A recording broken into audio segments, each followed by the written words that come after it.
This is a story about injustice, bullying, fraud, and straight up underhanded tactics in the local government area. 17th of December 2001, I was stood down pending allegations made against me. I had to answer the questions as to why I was rorting the overtime system and abusing my sick leave, to which I had never done. I was to have a disciplinary hearing on the 23rd of December. I waited for 5 hours and I was told to go home. In the meantime, other staff had come out in tears saying they'd been fired on the spot. One had been called a dirty little grub by the then General Manager, Robert Dumb. I'd also had other staff say to me that they had been offered a less paying job, less hours, with less authorisation pretty much. When you're told you have done something wrong and you know you haven't, then you really want to clear your name and right that wrong. Well, I didn't get the chance to right that wrong. I came back on the 24th of December for what I thought was my disciplinary hearing, to be put into a room with two senior solicitors from a very large legal firm in the city. They asked me questions about my workmates.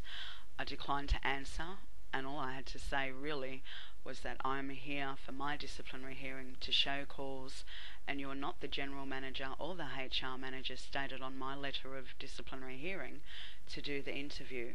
They again tried to ask questions about what my daily routine was with my workmates.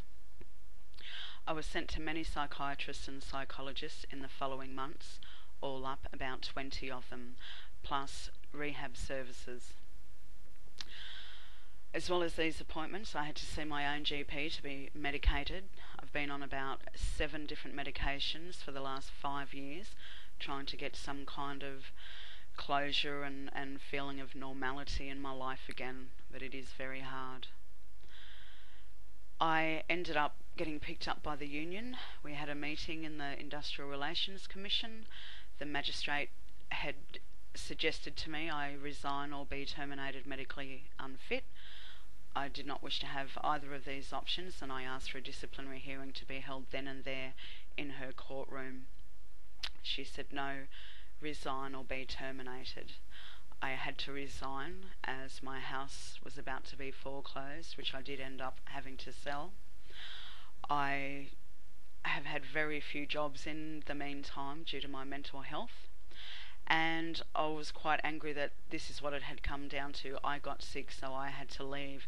Not they got in trouble or they were investigated for bullying and lying and for using fraudulent documents in a court of law, which they had done, and I'm sure they're still on file in the IRC as well as at the union and as well as in council. So after that, my next step was work cover. That was September 2003. The arbitrator cleared me of any wrongdoing, even though it was not to find out whether I had done anything wrong or not, but it was to find out if my work situation had caused me my mental illness. True enough, I had not rorted the overtime or abused my sick leave, and at that time I'd had 7 days sick leave.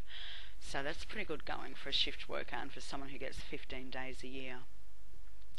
So I kind of won that, but not really, because this council is still doing these kind of tactics to other staff members out there, and it's pretty disheartening to read about it or hear about it or to see it on the news or any media.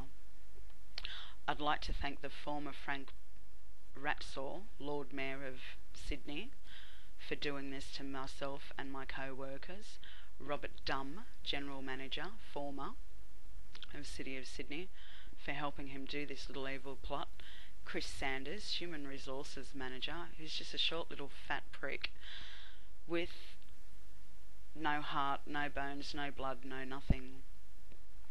Clover Less, yes, you didn't help me. I've emailed you plenty of times and asking you how can you let your management do this, and you've just fobbed me off. It's all over, it's okay, get a life. Well, thank you, I will get a life, and hopefully you will too without your dog collars.